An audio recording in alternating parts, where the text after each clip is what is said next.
How you boys travelling over there, Karl? You all good? Mate, fantastic. As predicted, when we spoke first, we were like, well, what comes after this? And I'm pretty sure I said, look, there is going to be a huge rebound effect for those that put themselves in the right position. And everyone I've spoken to, all my peer circles, guys like you, Sean, guys that I mentor, have said, even guys in Melbourne, Chris Radford in Ballarat, and a few other guys have said, this has been the craziest, busiest 10 weeks for my business of my life. I've never, ever seen more athletes come through the door, more people sign up than ever before. Absolutely. And, we're no different. But that's the challenge too. Like, I'm in the same boat. I think a lot of the stress that I'm experiencing is like, I'm fucking busy. Yeah. That's how do you reconcile that? Yes. How do you reconcile that? Exactly. Because the cup is very full. And if it gets too full, it overfills. Yeah, it overflows. How do you guys manage the cup? It's going to overfill sometimes. You got to learn your boundaries, right? So yes. But then how do you manage that? Well, it's funny you say that. Me and Lockie had a conversation yesterday in the afternoon, and I said, mate, we need to get a virtual assistant. We need a PA. Yeah. We have to do it. So I found an Australian outsourcing company that essentially you pay them a commission to find you VAs for general and technical administrative work that high level English speaking. They live in the Philippines. The median wage is $3 an hour. You're going to pay them 10, which is like the most incredible opportunity for them. They're like, holy fuck, like I get a chance to work with an Australian company, get paid 3 times the median wage for general administrative work, which I'm proficient at. So I'm now in that process out of finding a VA just to filter my emails, to take people through onboarding, to send through contracts, to make sure things get signed, to be the accounts receivable person, to answer the phone if mine rings out. All those types of things. Yeah. And because I need some fucking time back. Fuck me dead. Like it's been fucking intense. Yeah. Intense since we got back. Essentially, since reopening, we've put on another sort of like 1.5 coaches full time almost. So one girl is pretty much flat out. We've got another one that's doing probably 50% hours as well as sort of finishing off his ex-phys degree. And then sort of on top of that as well, been pretty fortunate that my mother-in-law, who has 20 years of experience in sort of like recreation management, she worked at a swimming centre. Yeah. She's jumped on board to sort of pretty much really cover all of facilities management. Yeah. That's it, recovery services and all that sort of back end work in regards to member follow-ups and bookings and things like that as well. So similar boys, and just feeling very fortunate and appreciate the opportunity to sort of continue to collaborate with you boys and draw inspiration from you lads and bounce ideas off you as well. So it's all been about part of the process. Really appreciate it. Yeah, it's been pretty handy. Who's coming on? Woody's coming on? Yeah, we're already chatting. We're already live. Right, beautiful. I just kind of did it when I noticed you guys were in the heat of a conversation. There we go. The focus is back. But yeah, Woody's supposed to come on. Ryan, I unfortunately couldn't make it. For everybody listening, why he couldn't make it, and so yeah. But we can still boys, huh? Yeah, we can still chat and get into it. It's still going to be a valuable conversation. So one of the places, I guess, we wanted to start shifting the conversation, like, because topically everybody is talking about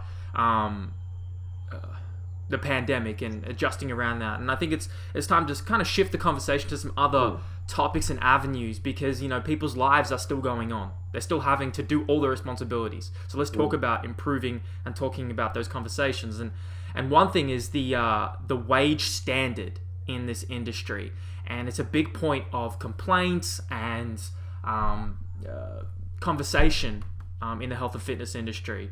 And Ice Hockey Australia had their voluntary position that some of you saw and were vocal about.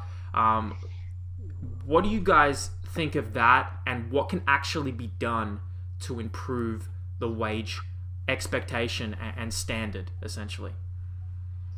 Well, I think, to be honest with you, almost the reaction around that advertisement with Ice Hockey Australia is, I guess, a very small stepping stone in the right direction. As you talked about, sort of, I guess, probably in years gone by, people wouldn't have said a thing. Obviously, with probably less social media as well, blokes just would have offered themselves up as freely as possible, just for the sake of, I guess, the opportunity, and it would have just happened, and somebody would have been appointed, and nobody would have batted an eyelid. But I think the uproar and the vocalism of the athletes' authorities and your Woodfords, that's really going to help probably bridge that gap between where we are now and where the industry needs to be. But pretty much, really, to be honest with you, share the same thoughts as everybody who did sort of physically post about it. I think I appreciate a few things in our story. I didn't personally get around to to any sort of video debate or anything along those lines. Probably more for a fact of time constraints than anything, but certainly loved all the media that was right around there. It is, oh mate, he looks like a scary man, Big Woodford. Yeah, look, I'm really genuinely hoping that maybe, for example, whoever put that ad together, with lack of knowledge and education, maybe just copied and pasted another advert that they'd seen previously, and were instructed that they had no finance applied to it. But really, at the end of the day, for a position like that, the most they would be expecting is a second or third year exercise science student who maybe wants to get their hands dirty a little bit. I understand that there are those institutions out there that are very lowly funded or not profit. But certainly, as you said, the shopping list of accreditation and experience that they were asking for in return for nothing is unacceptable. Thank you, Sean. Woody, can you mute your Karen or Woody? Can you mute your microphone for a second, please? It's pretty loud in there. Thank you. There we go. Get us going, Karl. I think probably also the thing to realise with the Ice Hockey Australia is the complete diversion and the complete change of course that we saw Ice Hockey Australia take as a result of the public criticism. They clearly didn't, on second assessment, think that their expectations were justified, because they completely changed the expectations, at least on that application form, and they now made an emphasis, if you look at the second iteration, that they were not for profit and there was an intrinsic value of being part of a sporting organization, which was completely separate to what they originally said is, we expect you to maintain a world's best standard of expertise in your area. It was a complete disconnect between the two sets of expectations. And what I was concerned about, what was I concerned about?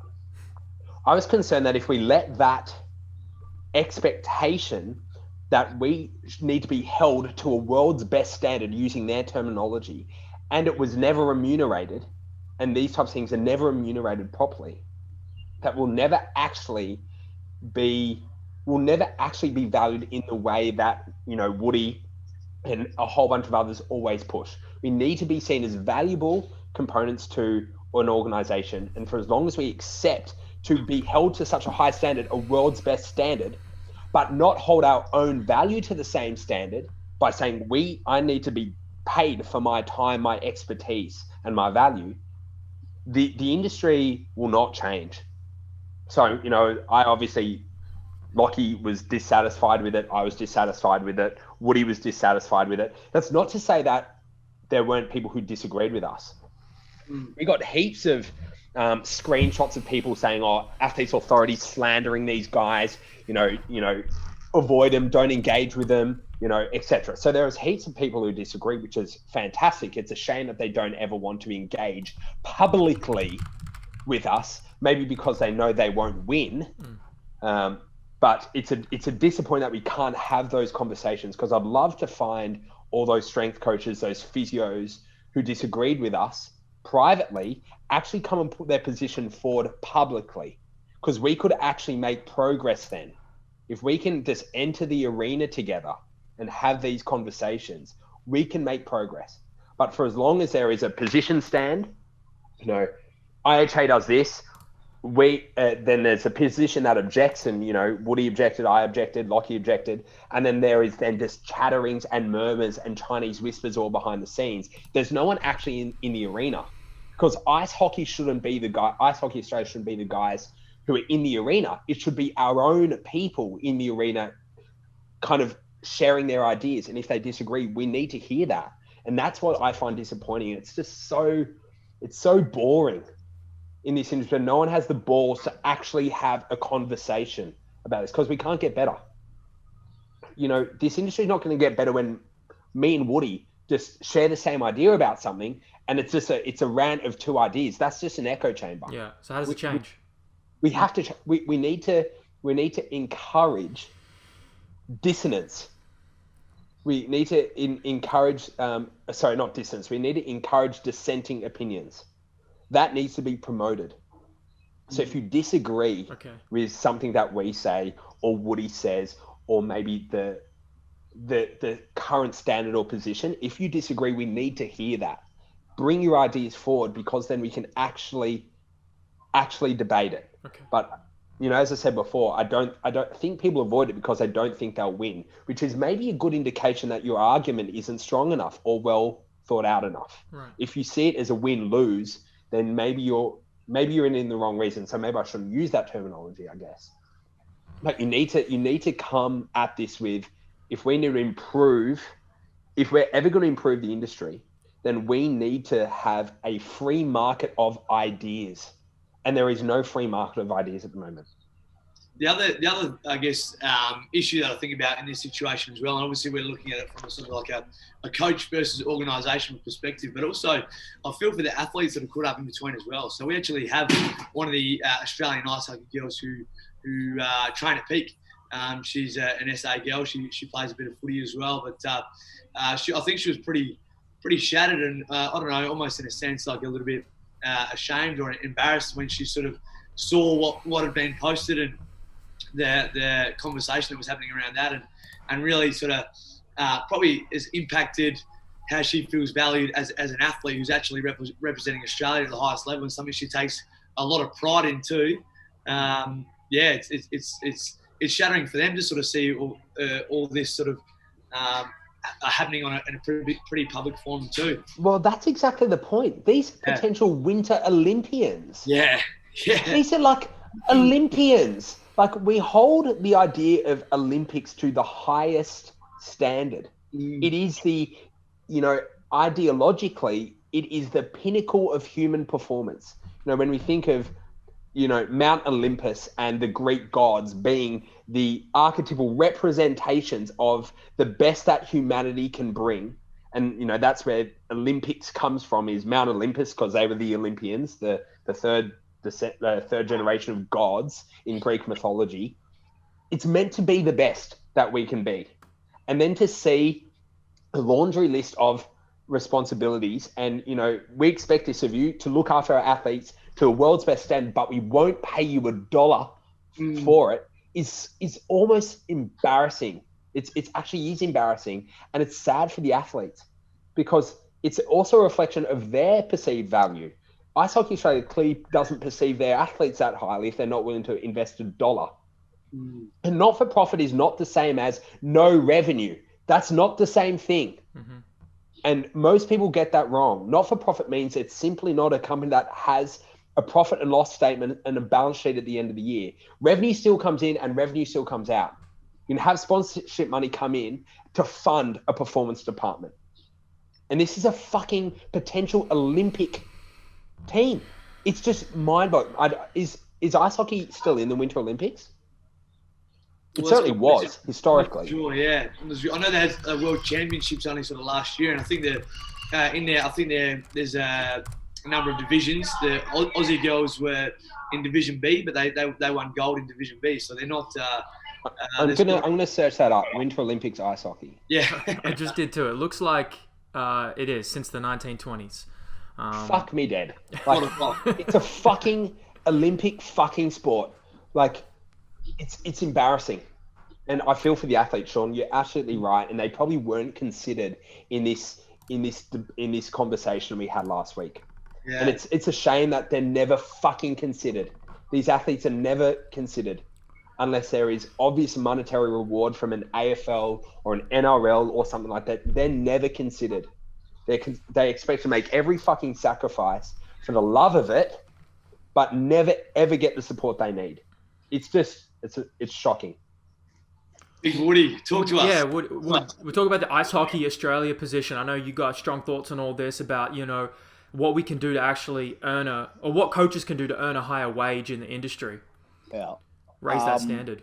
Like always, this is just a consistent cycle of just abuse for us. We just get disrespected consistently. I found it interesting that if these guys get injured, which our goal is to actually minimize injury occurring. So if you think about it, if you get the best, let's say for football, you get the best 22 on the park, the chances of you winning are going to increase exponentially. So wouldn't you fucking think that these people would invest in proper structured S&C, not only for performance, but injury reduction? Because I'll tell you something, if they were to get injured, I guarantee you the physio or the doctor or the surgeon would be working for free. So why us? And prevention's better than cure. So wouldn't you want to think, don't prepare properly so you don't get injured, so you perform at high levels, so they get the chance to win gold medals? It makes no fucking sense. This has been going on for fucking years. Since I started Woodford 8 years ago, September 12th. September 14th I started, my mum's birthday. And it hasn't gotten any better. It's gotten worse. The industry's flooded. I don't want to sound like a negative cunt, but I was pretty upset at the whole thing. It was great to see a lot of support. Lockie, Athletes Authority, a lot of people got around it. I was really proud of the community that we do have now in the private sector.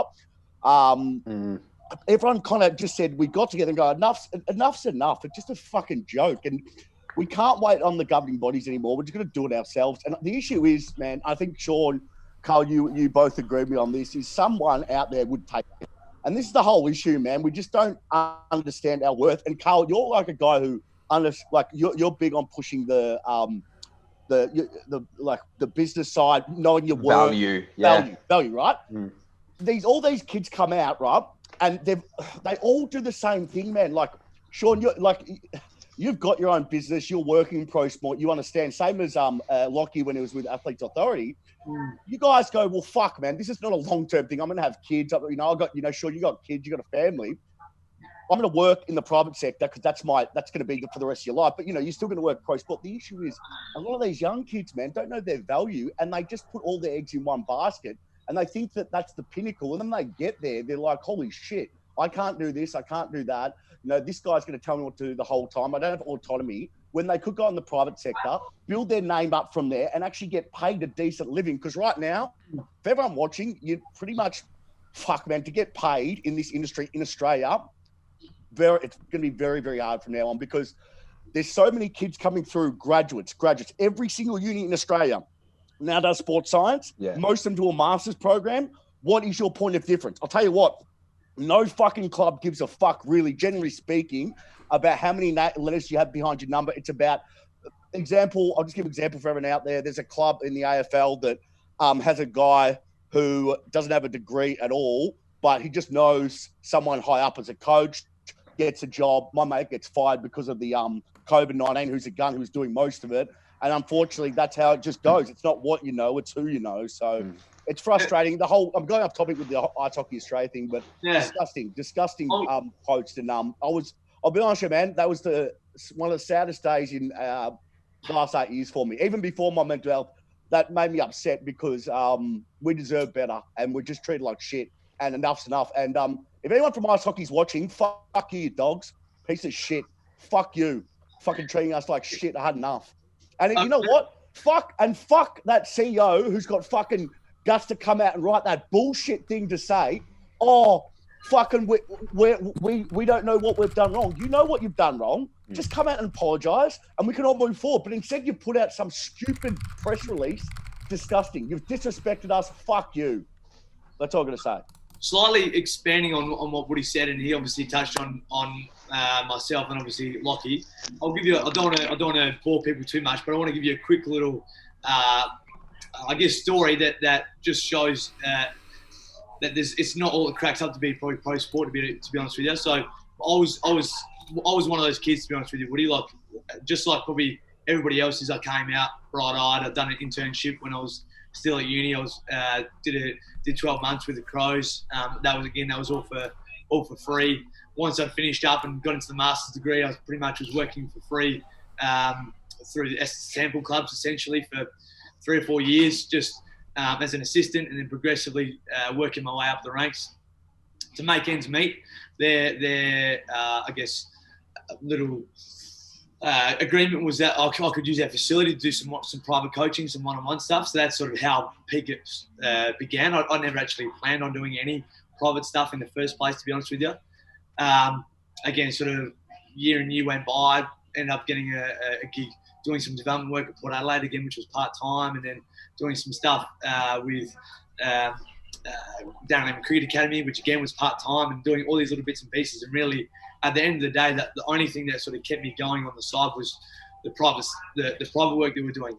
What a fucking surprise! Is the only thing that sort of sustained me. And I got to the end of 2018, or sort of, let's say mid to late 2018, and I was really frustrated at the industry, probably again like everybody has been, and thought that I'd done my dues as a semi-professional S&C coach who busted my guts working for $5,000 a year, $6,000 a year, $7,000 a year, and decided to just sort of apply for every job that was on the ASCA website at the time, and ended up having a few interviews and almost took a job in China.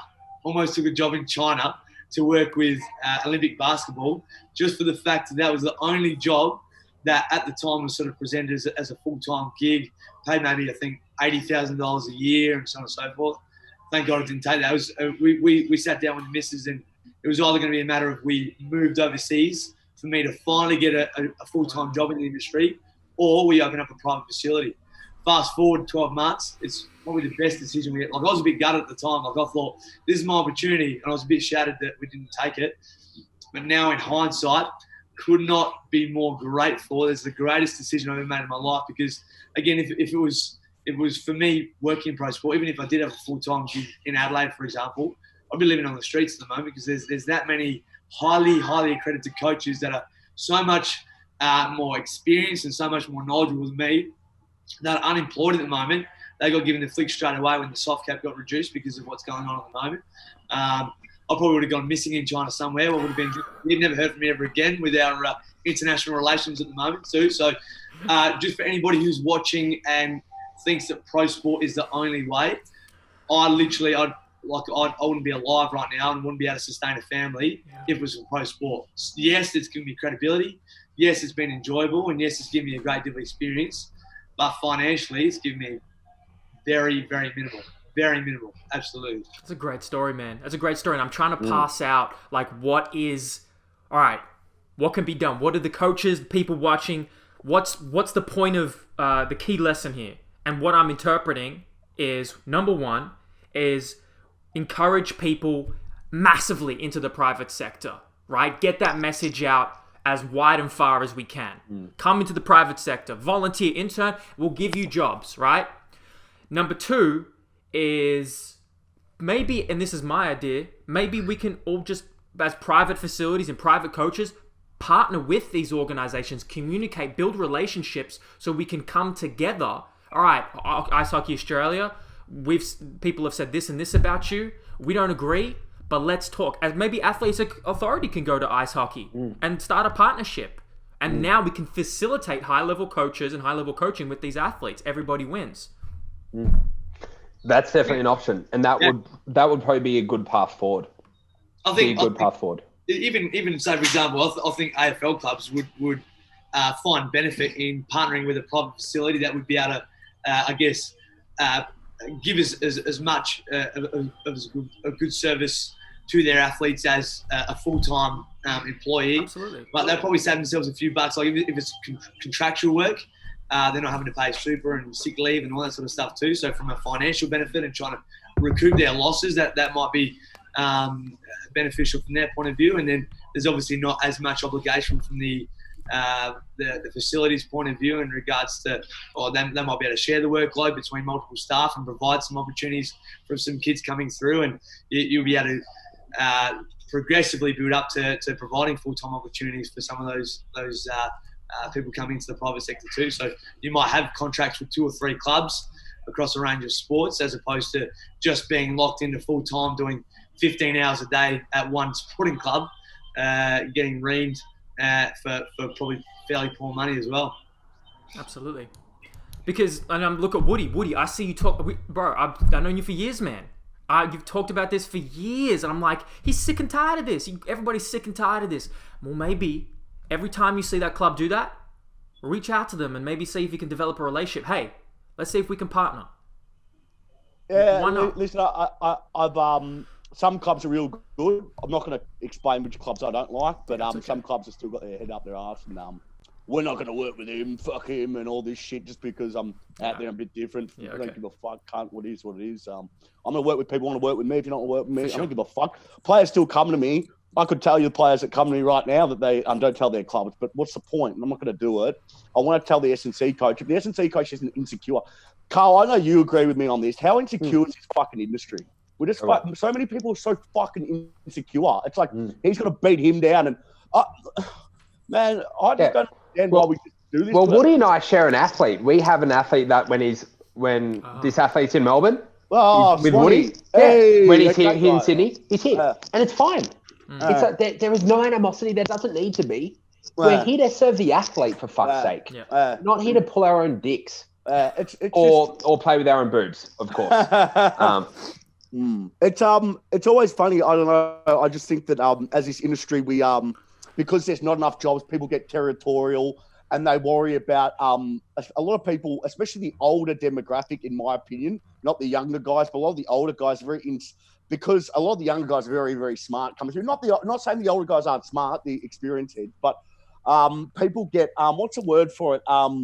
Paranoid, but also they get they see someone as a threat. So what they do is they beat that kid down, so he doesn't feel as welcome. Doesn't feel. It happens all the time, man. I've heard stories at AFL clubs where I've had a young coach come to me, not AFL, plenty of other clubs as well, but other coaches. But the kids have said, I go, how did you find the experience? No, it was terrible. This guy wouldn't talk to me.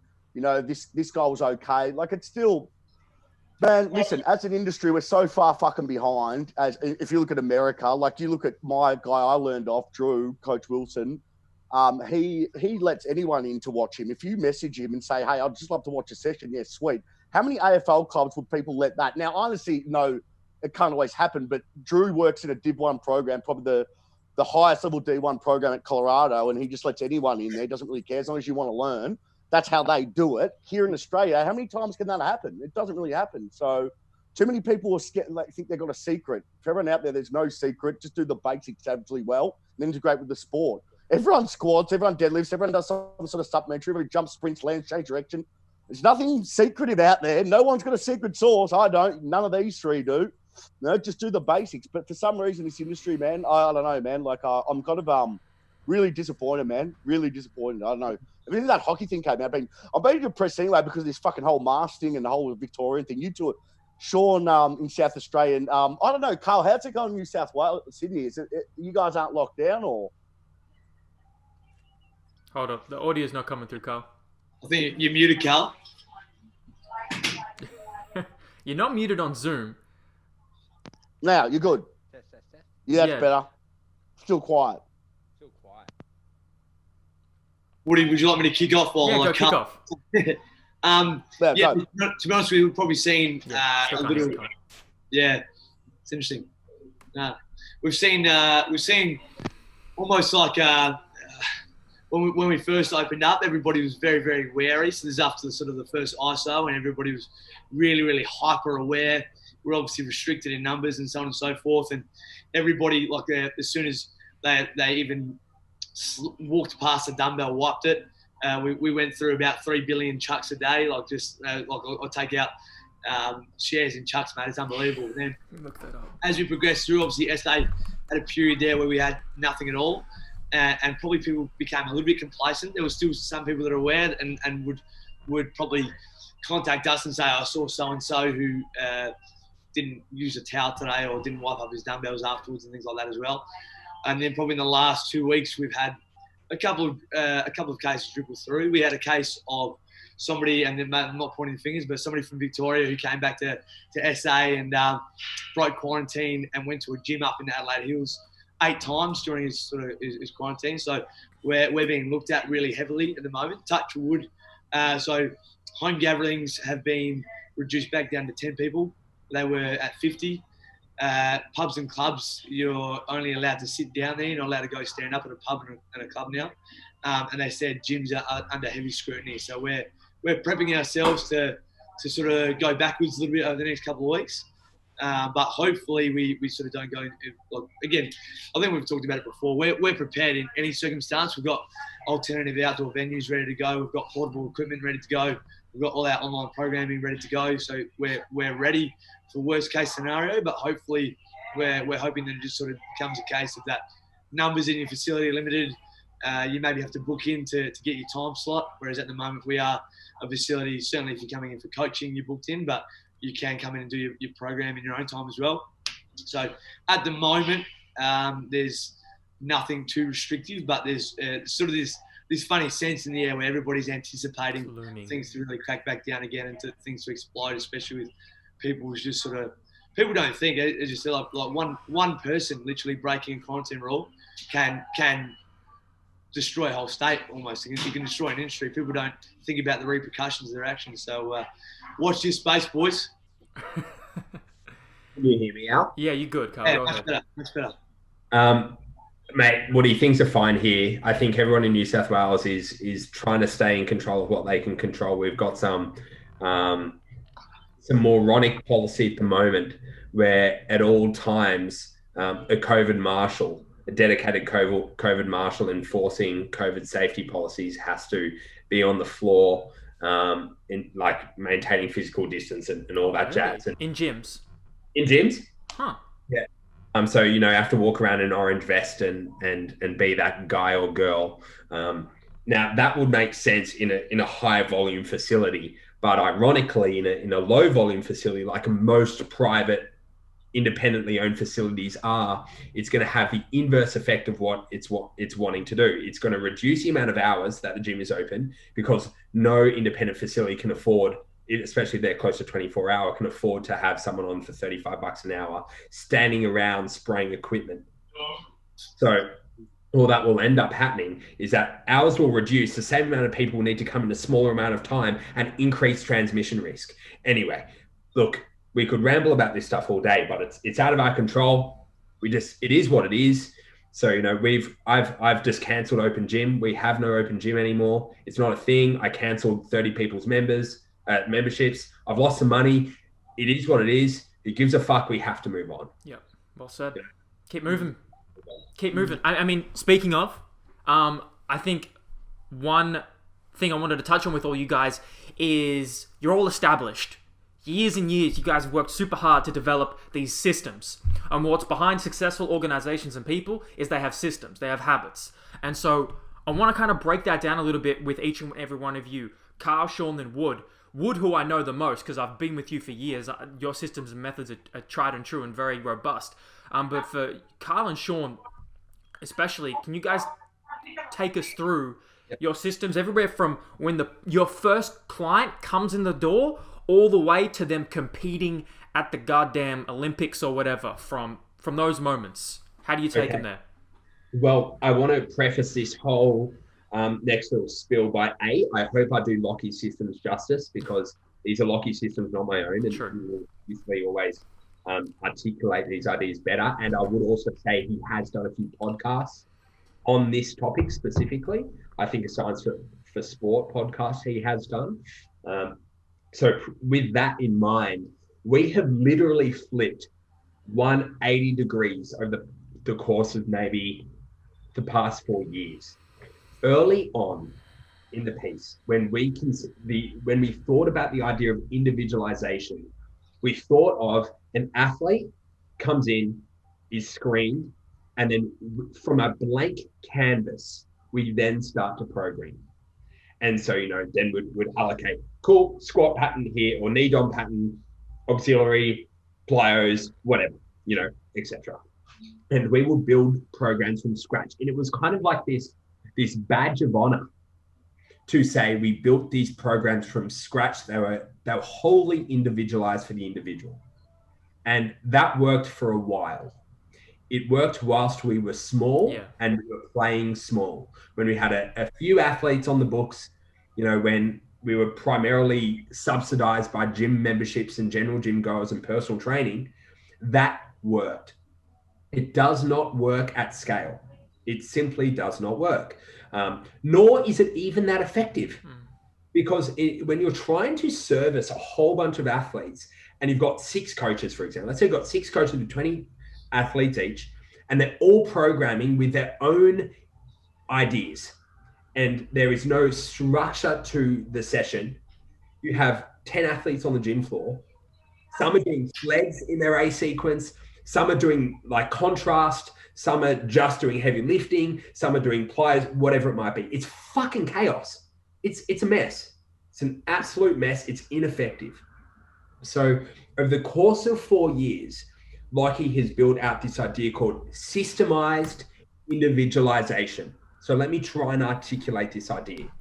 And I want to give credit, and he has been criticized heavily for this, is Mike Boyle. Me and Lockie had a very humbling conversation with Mike Boyle about a year and a half ago, maybe about a year ago. And he was very, very generous with his time. He sat on this Zoom call with us, and he opened up his ideas for an hour just to talk about this. And we were still hesitant to go down this route. We thought we'd be losing out on something by going to a primarily templated model with some individualization versus the other way around, highly individualized with very little continuity across athletes. Mike Ball said, give me a good example, as Woody said, where most athletes won't squat, where most athletes won't deadlift, where most athletes won't do a unilateral hinge, a unilateral knee dom, some push and pull, some resilience, some plyos, etc. And they were like, you know what? We just need to bite the bullet, and we need to stop selling a facade of individualization when it simply doesn't need to be to get the result we're promising, which is resilient, strong, powerful, athletic. We don't need to sell this facade anymore. So with all that in mind, Lockie built 5 programs. A field program, as in it's a ball sport on field, a court-based program, a water-based program, fighting or mat, I think he calls it, and maybe striking, throwing, I think. From there, he would build up 5 programs. Given that there are going to be some sport-specific variants between those two, some might have more lateral influence, some are going to be striking and rotation, etc. So some basic individualization that goes within that program. So that gets loaded into the athlete, assuming that assume they're not an LTAD athlete, they've had training exposures, squatting, deadlifting, etc. They get loaded in this individual program. Then from there, we individualize as needed. If they can't do a trap bar deadlift, for example, we'll modify. But unless they can't, they do it. Unless they can't do a bench press, we keep it. And so we kind of exclude exercises throughout their days and then throughout their weeks. If they have some individual demand or need why they can't do it. And then we have systems of progression within each kind of field. We have a plyometric progression. We have strength and power progressions. We have resilience progressions. There are Kevlar series, for example. We have these progressions that we can load in. So if we've identified that an athlete needs to work on calf Achilles resilience, we load in a calf Achilles progression. But once it's done, we press plug and play. And we almost felt like imposters initially. I get it. And this is it's like too easy, right? It's like, whoa. It's too easy. Yeah. Guess what fucking happens when you don't spend fucking 75 hours of your week sitting behind a fucking team builder account programming? You actually fucking coach. Holy fucking shit. You actually enjoy your job. Yeah. You enjoy being on the floor. And you actually build a fucking incredible culture. Our culture has never, ever been better. You know, poor fucking athletes can't book in sessions because they're all booked out. And we're adding in sessions on a weekly basis. That's what we want to be paying attention to. Not fucking some moronic individualization for the sake of individualization.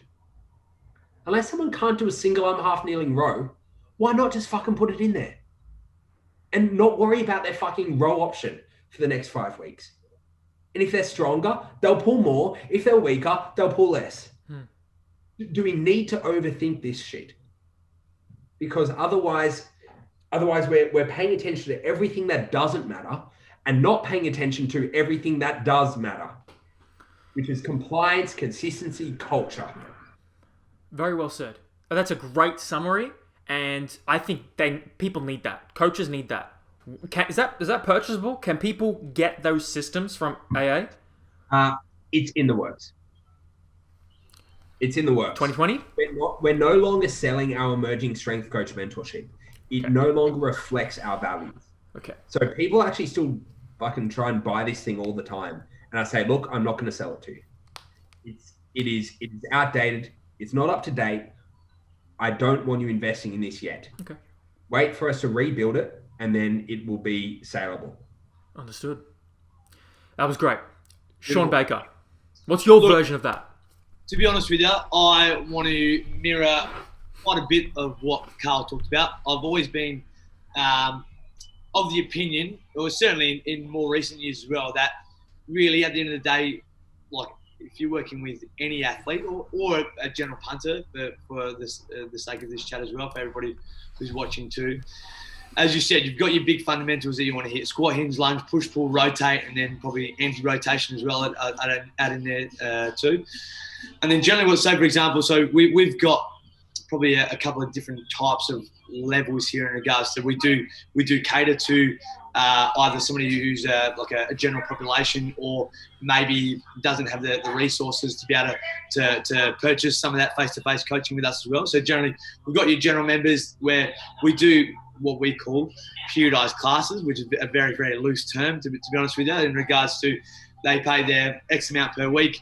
They can come in. All the classes are, so we've got, say for example, your conditioning. The first 3-week block of conditioning is more aerobic based. The next 3-week block of conditioning is more interval and fartlek based. And then the last 3 week is change of direction and agility based. And then we do a test at week 10, which is actually, we're sitting in week 10 at the moment. And then we recycle through again. They record their results every 10 weeks. Same from a strength point of view. So we start a bit more volume based. We'll sort of work our way through a lowers and uppers and a full body, more volume based for the first 3 weeks, and then probably a bit more pyramid strength training. So maybe like a 10-8-6 for the next 3 weeks. And then we do some 5x5 training, and then we do some 1-rep max testing, which I've done this week, and again, cycle through. The next tier up, so those that are probably a bit more purposeful and expending more resources and actually get face-to-face coaching myself, as opposed to one of our sort of more emerging coaches. They'll come in for their first, as you said, initial screen and probably some initial testing as well. That also sort of be paired with a questionnaire.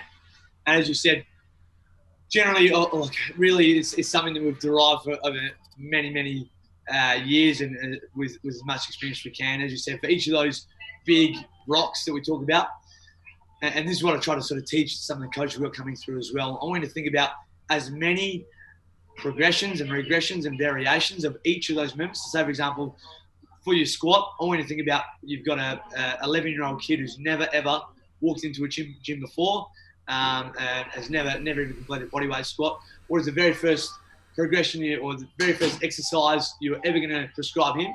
And think about every progression you could add to that over the next 20 years until he's in the elite system and is hugely proficient. And so then we've sort of got this almost like a continuum of exercises for each of your big movements. So squat, hinge, lunge, push, pull, rotate, any rotation.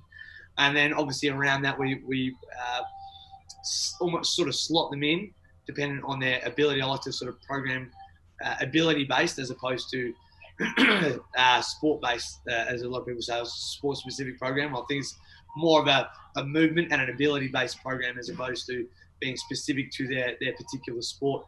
Around that, yeah. So we'll generally sort of go in 3-week blocks, dependent on whether on happy with their progression within that time frame as well. I guess sets, reps, time and attention, and rest are all dependent on probably the stage of the season that they might be in and what their particular goals are for that time. Obviously, taking into account a lot of the external loading that they're undertaking at that particular time, because especially, I guess, in SA at the moment, there's a lot of kids and athletes that are actually competing at the moment too. But generally, all those we run sort of those small group athlete sessions, like I think you guys do at Athletes there, Karl. I'll generally have a coach out on the floor with me too. But generally, it's they all have the same underlying theme of movements, but each of them are at some sort of different stage of the continuum. I think that 90% of the programming from a movement point of view is very similar. It's the 10% in regards to the plyometrics and your conditioning work where it does differ. So as we said, a netball is going to squat, hinge, lunge, push, pull, rotate. A football is going to squat, hinge, lunge, push, pull, rotate. Rugby play exactly the same. But conditioning you prescribe for a footy player is going to be fairly different to something that you prescribe for a netballer, for example, or the plyometric load, or the intent or the focus of the conditioning of the plyometric side that you provide for those will vary. So we've got kids that are in our program now. I think we've got 27 enrolled in that sort of really specialist program at the moment that we're providing. And we've got kids that range from sort of 13 years old through to 28-year-old Premier League, Premier grade cricketers as well. So yeah, on your big foundations, somewhere on that continuum, dependent on their ability. Loading, sets, reps, time and attention, and rest is dependent on what their goals are for the time and stage of the season. And then just sort of use, I think there was a really good quote by the Athletes Authority guys the other day that 80% of your time should be spent on the sort of 20% of those sort of little subtleties that you're adding into the program, whereas the other 80% of the program should only take 20% of your time, because it is sort of almost like you can slot it in. It's something you've done time and time again. You just have to use your coaching ability and coaching intuition to decipher where which one of those exercise progressions is appropriate to their ability at that time. Sean, are those systems that you've developed, because I see some similarities here, are they available to people to learn online? Yeah, look, I haven't put any resources together, to be honest with you, and that's for no other reason, just for probably time and prioritising. It's prioritising, and to be honest, I probably find that hard to put into words. It'd probably have to be a series of videos and things like that. Well, it's certainly something that we try to say every Tuesday morning at 8:30. We have a little sort of coaches meeting, and generally we'll go through either some of those principles, or maybe look at some case studies of athletes that we've worked with during the week, and some whether it's sort of talking about where we've slotted them into that continuum and how they've adjusted to those progressions or regressions, or maybe talking about the accessory work that we add around that as well. But certainly it's something that I'm open to provide. It's just a matter of, as Karl said at the moment too, like sort of with all your effort on the floor and coaching, I'll probably neglect a little bit of that back end side of things, like in regards to providing some PD work for up and coming coaches. I'll probably prefer to actually get them face to face and talk them through it, and have some sort of some discussion around it, and tell them that, look, there is no right or wrong answer in this industry. If there was a perfect answer, there would be no soft tissue injuries. Everybody would be essentially would have the same physical capacity and output. It would come down to a skills game essentially. But as long as you have purpose behind what you're providing, and there's some sort of evidence and some backing behind what you're trying to provide, then I think there's merit in your programming, absolutely. But yeah, open to providing that one day for sure. Well, they can come like mentorships, I'm sure, and coaching privately as well to learn that, which is probably a pretty effective way to do it. And then Wood, you're actually a guy who has these systems available. Like, you got your Big Six, which is a big part of like your systems. Like, what's your take and 2 cents on your systems? Listen, I'm not going to go into it because what they both, like Karl and Sean just said, is perfect. Listen, 90% of good coaches will do the same things. They're going to hinge, they're going to squat, they're going to do some supplementary. Listen, all the good coaches will do majority 90%, and then we squabble about this bullshit 10%. I mean, do the basics, do them savagely well. I do the same thing. You can check out woodfordssc.com. I would listen. If Sean ever puts anything out, I know Athletes Authority, Karl, you guys put stuff out. What you're going to notice is patterns emerge. When you see patterns emerge as a coach, you're going to go, well, they do this, they do that. They might not like doing that, but they do this, and similar, same. You know what? I'll tell you something for anyone watching.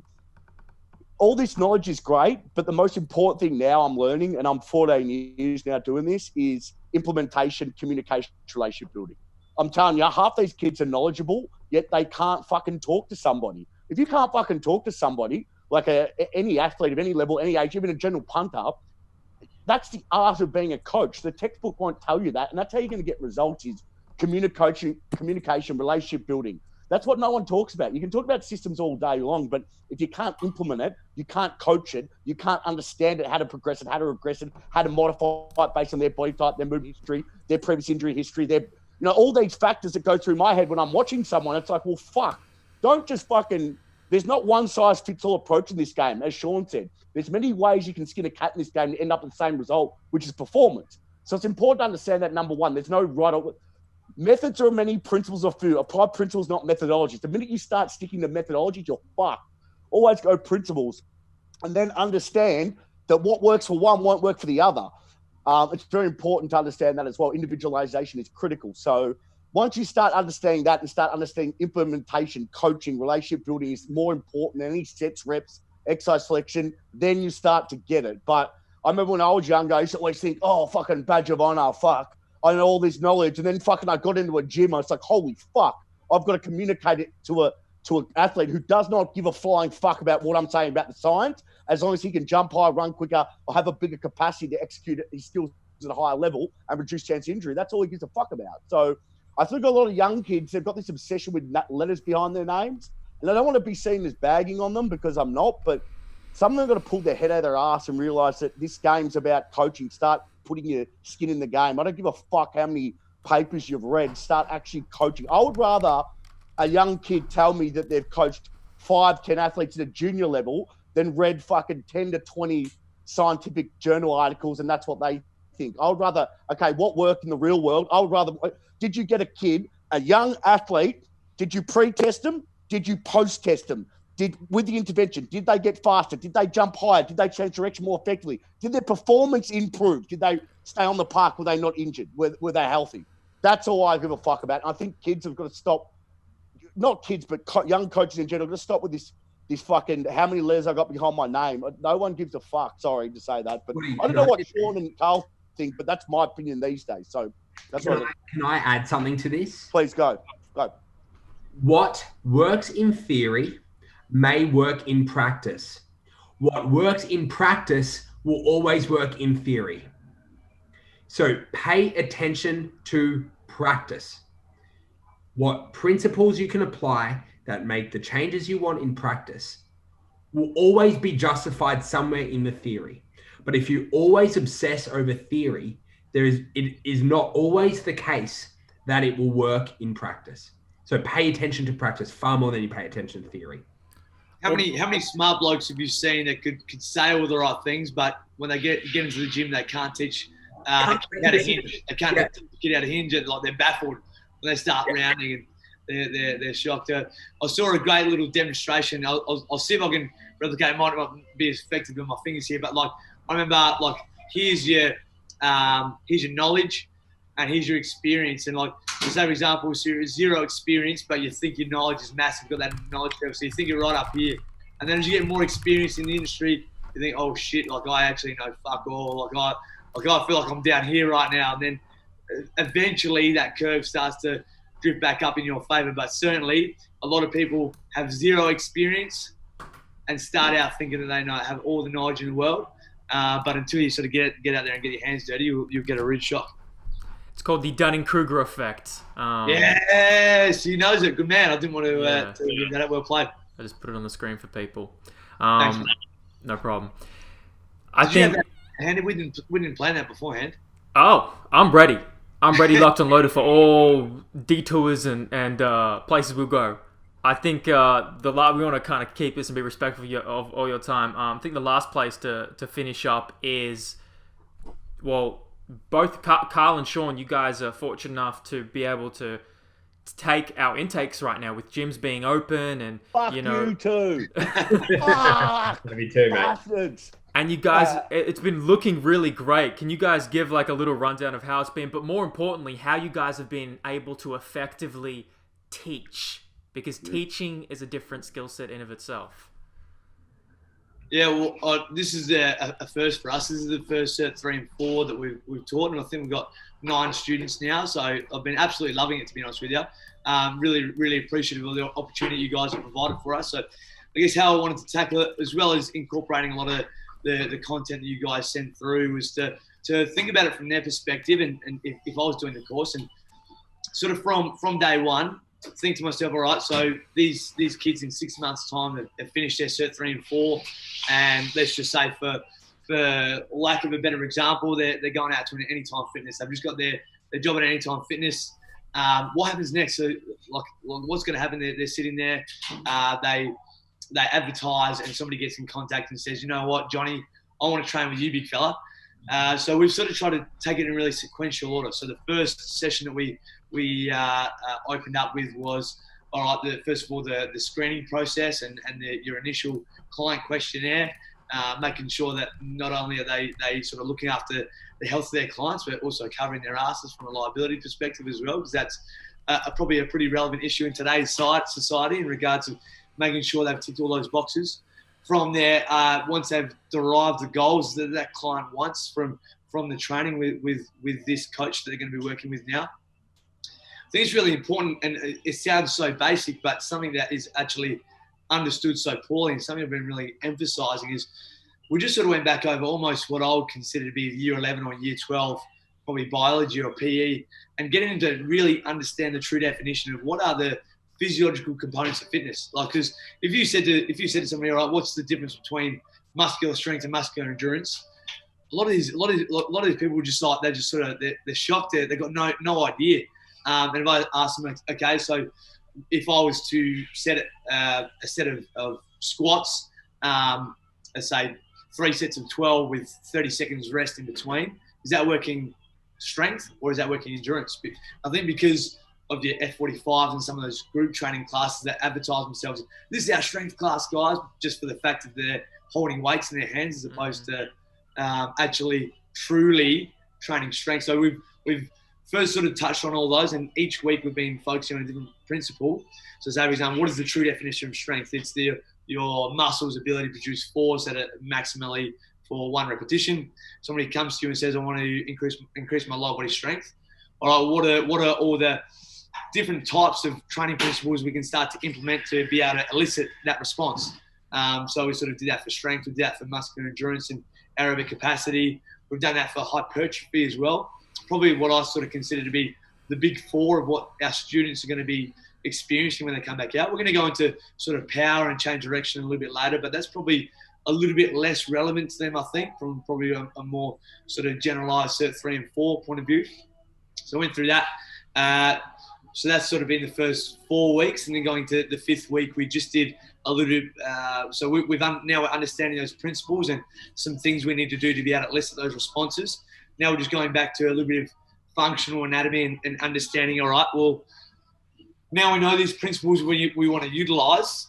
Let's say, for example, we want to be focusing on a particular muscle. So somebody says, I want to increase my upper body strength. Now we're getting an understanding of the functional anatomy around the upper body. Say, for example, that their client's going to be wanting to work, and just reiterating to them. So, like I think there was a video you guys sent through in regards to the 5 primary muscle movements. So abduction, adduction, like rotation, flexion, extension, and things like that. So going through all the muscles and understanding as well sort of the function of each of the muscles, so that when you are putting a session or a program together for your client, you're not just sort of picking randomly and getting a nice well-rounded approach to their sessions or their programming, as opposed to saying, all right, I want to increase lower body strength, so we're going to do leg press, we're going to do squats, we're going to do leg extensions, and we're going to do a single leg squat off a box, and all of a sudden you've got 4 or 5 quad dominant exercises and you've completely negated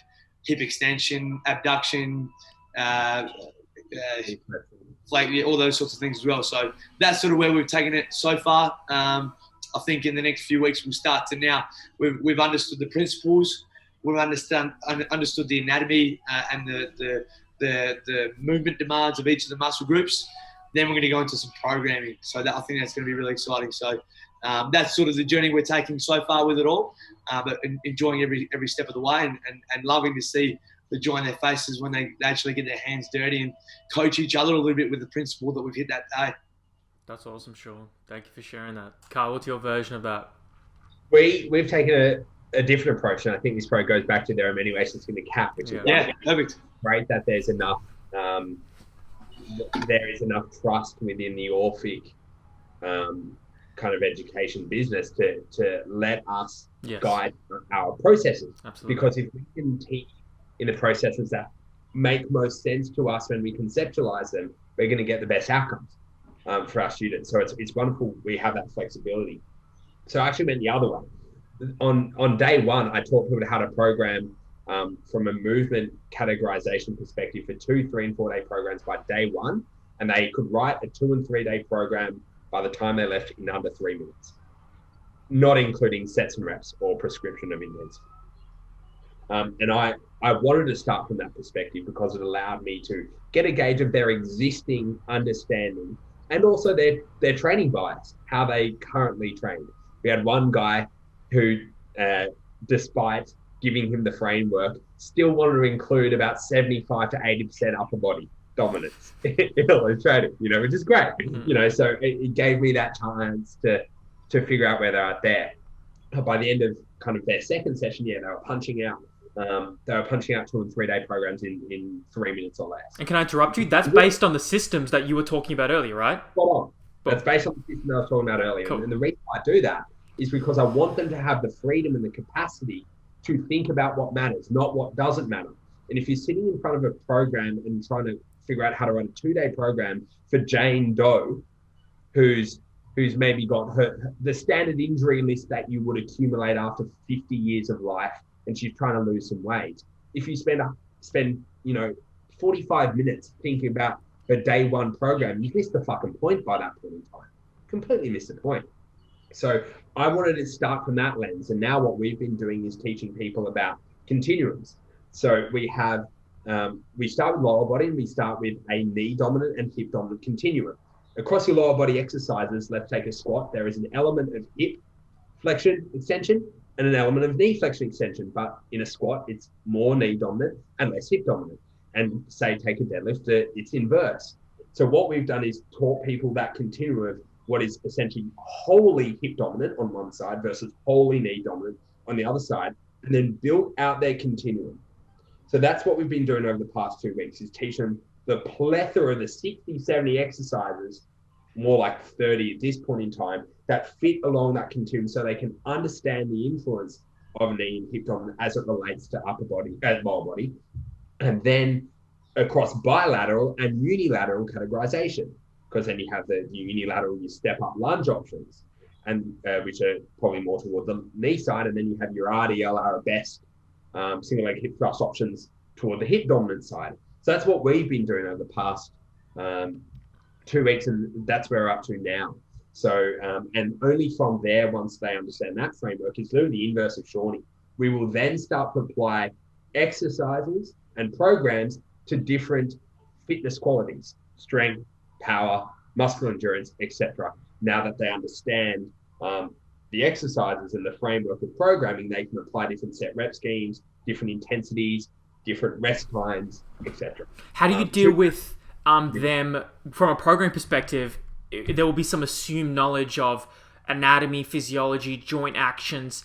How do you pass that out when that's the first thing they've learned? They may not have that experience with. Right. So let's take knee dom. We've done knee dom over the past 2 weeks.